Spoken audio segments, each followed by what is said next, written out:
and welcome back.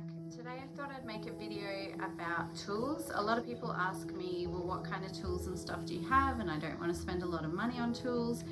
I haven't spent a fortune on tools. I have a few basic things that do quite a lot of jobs. So if you are at home and you just want to be able to maintain your house and do some basic odd jobs that you don't have to call somebody for, then this is what I recommend that you have. So the first thing, and the thing I probably use the most, is a drill. I have a Ryobi drill which came with a battery. I do recommend always getting a second battery. I also recommend, if you do want to save money, stick to the same brand for anything that is battery operated like this. That way the battery will fit on everything and you don't have to go out and buy special batteries for whatever different brands of items that you have. If you've got a drill, you also want to have a variety of drill bits. Obviously having like a Phillips head screwdriver bit is important, and that's probably what you will use it mostly for. But if you are actually drilling things, you want to just buy a little drill bit set and have that on hand as well. Okay, the next thing is some screwdrivers. You can buy sets with a variety of screwdrivers.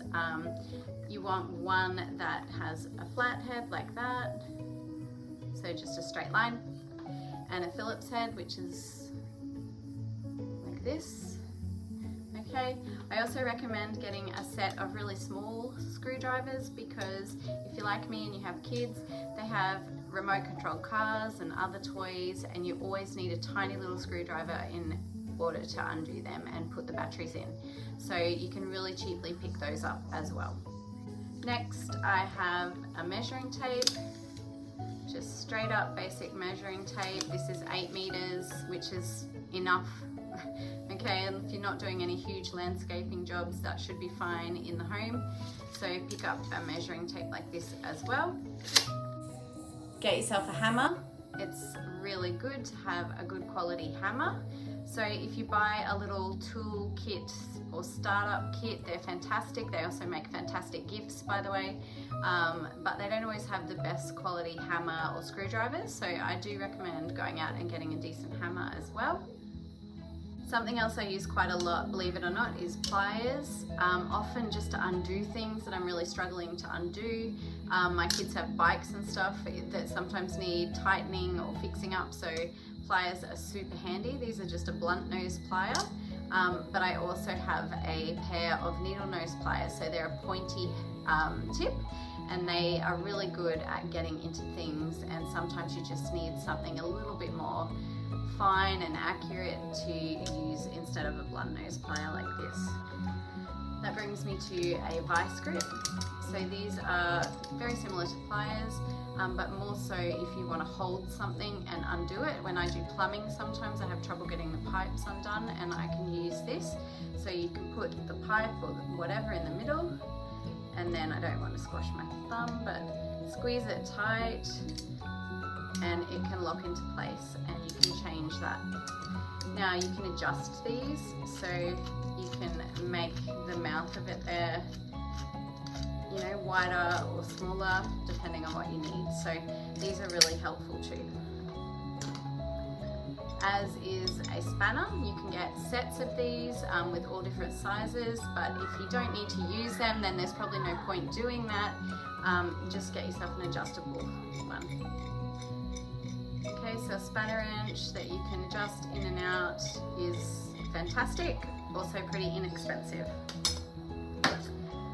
I often, because I build things, use saws. They're also handy in the garden, so this is just a hand saw. Okay, so that's quite helpful, as is a hacksaw, so these are also really handy.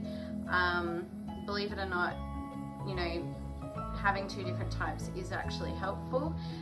This is helpful if you need to get into smaller, finer areas. It's got a finer blade on it. When I do the dog door or things like that, this is what I use.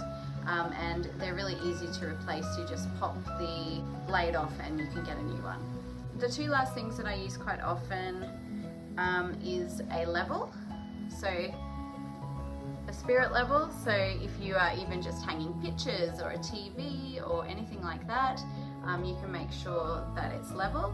This one's really handy. This one has a laser on it as well, so I can turn that on and I can, you know, draw a line across or mark at the same level further out from this as well.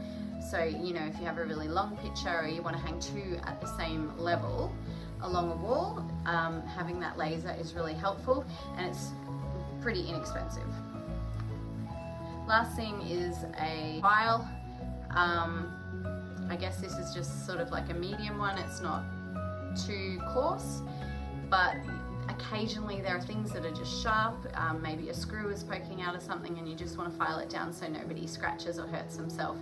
It's actually really handy to have as well. And again, on its own, it's relatively inexpensive. Now, I also have a socket set. These are quite handy, particularly for my eldest son who likes to fiddle around with his bike. I guess on an everyday basis it's not used, but there have been occasions where I've come across things that I have needed this for. So for example, my garden gate wasn't hanging straight and I had to loosen one of the screw that was holding the gate hinge on, and I needed my socket set to do that, and it was really helpful to have. So if you really want to cut those strings from calling up your dad or your friends or your ex or whoever to come and help do some basic stuff for you around the house, invest in some basic tools. It'll save you money in the long run because you won't be hiring handyman or other people to come out and do some real basic things that you could do yourself. So give it a go, good luck and happy fixing.